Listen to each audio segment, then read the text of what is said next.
My name is Jessica Rosenfeld, and I'm an associate professor in the English department at Washington University in St. Louis, and I study medieval literature and the history of emotions.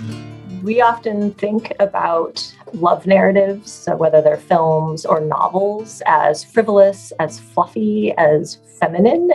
But in the Middle Ages, love stories, love narratives, love songs were invested with the highest seriousness. They were the height of cultural production, and they were the place to think about everything that was important to human life. Cupid for us is this little cute kind of chubby baby figure, hovering around with a bow and arrow. And in illustrations and in these stories, the god of love is the huge, terrifying hunter. And he's seeking after you, and he has poison-tipped arrows. If it's really love, then you're suffering.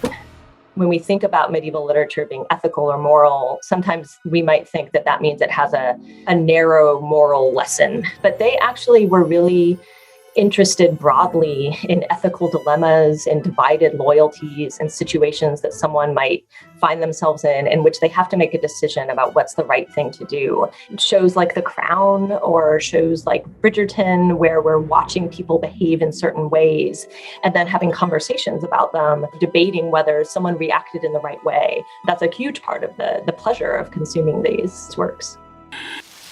Just because something is not perfect does not make it any less worthy of love.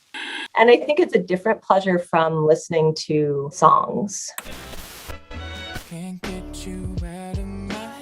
So when I think about pop songs and love songs, I think that what we do is we inhabit those stories from a first-person perspective. But there's something deeply pleasurable about imagining yourself in love with someone for the first time, or being betrayed by love and being really angry about it.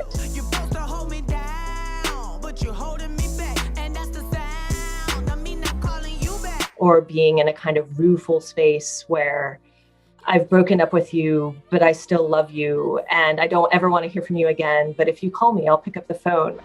You said forever, now I drive alone past your street. We want to experiment with different kinds of emotions. The Taylor Swift song, Blank Space, has the line, "Boys only want love if it's torture," right? She says, "Don't say I didn't warn you." Boys only want love if it's torture. Don't say I didn't warn ya. In some ways, she could be commenting on medieval courtly love, which suggests that perhaps this is still the case, right? People like suffering in love. We want to experiment with different kinds of emotions, and love songs give us access to those feelings without having to go through them in our real lives. Love is a catastrophe, but it's a wonderful catastrophe to be sought after at the same time. I got a blank space, baby, and I'll write your name.